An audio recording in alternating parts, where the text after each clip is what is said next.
All right, for today's video, we're going to be taking a nice little picture of a family at the Grand Canyon. We're going to be making a few improvements, removing this rock, improving the vibrance and saturation of the environment, brightening up the family just a little bit, and then adding in our own new sky so that it's a little less kind of dismal, cloudy, and a little more blue skies just that way. So again, here's our original, and here is our next or our final result.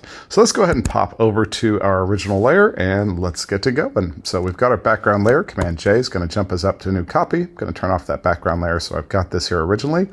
Now, if we're just going to do a little bit of clone stamping, we can always do it on a new layer. So if you're not confident yet, it's good to do it on a new layer here. I'm going to use my clone stamp tool, hit the S key, and then make sure that's actually got the clone stamp tool selected. So with the clone stamp tool, what we can do is we hold our option key down near or over an area that we think will replace over this well. So I'm going to hold the option key down maybe here on these rocks, and that's going to sample from this area, and you can see when I move that over, it's actually going to be painting.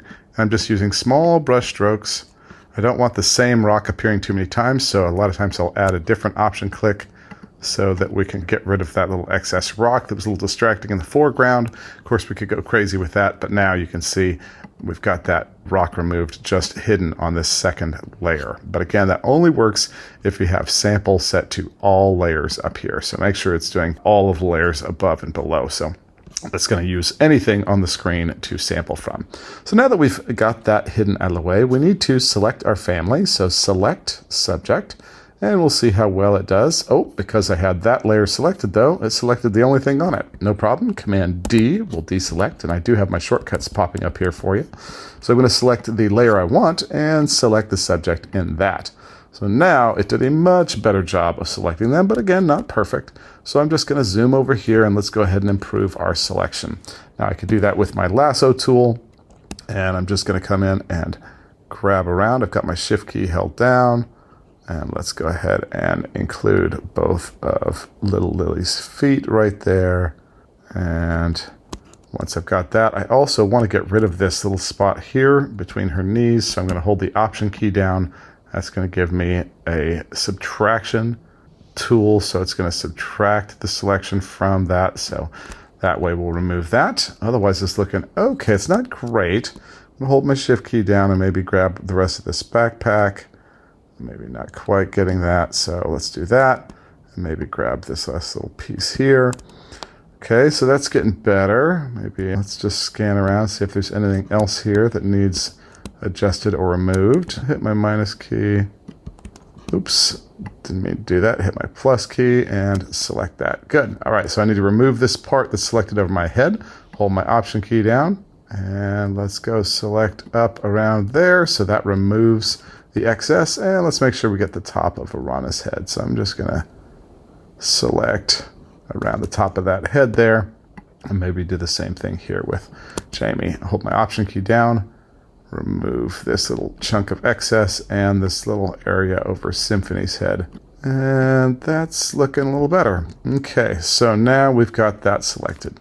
So I'm gonna zoom back out, Command 0. We've got this family selected, and as you can see over here, we've added a levels and a vibrance. So levels, I'm gonna grab this first layer, come to my adjustment layers, and go add a levels. We could do the same thing with curves, but I'll choose levels here because it gives me a very simple little interface where I can pull up the dark pixels. So if I grab this and I pull it up, I could basically wipe them out. Maybe not quite what I want to do, Command Z. But if I do pull these up just a little bit, you'll see it makes those dark pixels a little brighter.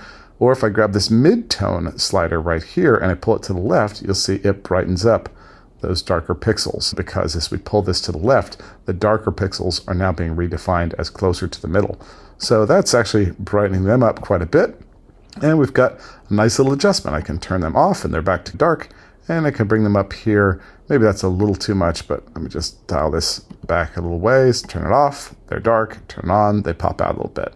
Now that I've got that, I definitely want to improve this overall look of the sky and of the environment itself. So now for the next part, we want to increase the vibrance and saturation of the background, but not the family. So what I'm going to do is I'm going to command click on that mask so that the family is selected again. And now when I come up to my adjustment layers and I go and I add a vibrance layer, you'll notice that it makes this vibrance layer, and let's go ahead and put this layer 2 down here above layer 1. And when it makes this vibrance layer, it has masked out the family again. So if I bump up the saturation, it's actually only affecting the family. So if I crank the saturation way up, you can see they become very orange. But that's okay. We already know that to invert this mask, I simply select it and Command I. Command I will invert that mask. And so now you can see I've added way too much saturation here to my overall view. So I'm going to select our vibrance layer again, pull that saturation back to something a little more modest so that it's giving a nice little bit of saturation there. Let's see what happens with the vibrance. Let's bump that up just a little bit. Definitely looking better. So I'm going to turn that off. We've got a gray dismal day, turn that on, and now they're still bright, but the vibrance layer is only affecting this environment behind them. Now, I could, of course, add a second vibrance layer. We're going to Command click on this mask again so that the family is selected, and I add a vibrance layer that I only want to affect the family. Now you can see with that mask, it's going to only affect the family. So I'm going to call this Vibrance Family. And because they're brighter, but they're a little less saturated than the environment now, I'm going to grab that and let's just push up the saturation just a hair. Not that much. How about just something like this? So now they're brighter. They're brightened up by this Levels Family layer. And we're going to call this one Vibrance Background, BG. So now we're getting somewhere. We've gone from this original image, which is gray and washed out, to this one where the family's a little brighter, and we've added a little more vibrance and saturation to them. So already looking better, but this sky is really not how I want to remember the Grand Canyon. So we're going to use another feature in here, and we're going to make sure that we have the layer selected, where we're actually going to replace the sky, and we're going to go up to Edit, Sky Replacement. And when we choose sky replacement, it's going to select the sky, which it did a brilliant job of doing it, and it's going to give me options for what kind of skies I'd like to put in. So I could go for a just nice empty blue sky. That's cool. I could add in a couple little whimsical clouds, also pretty cool. That one's actually nice and fits the environment just a little bit better. And so I could just click through here and try to find one that looks nice and works for me. So I think those big fluffy clouds are really great.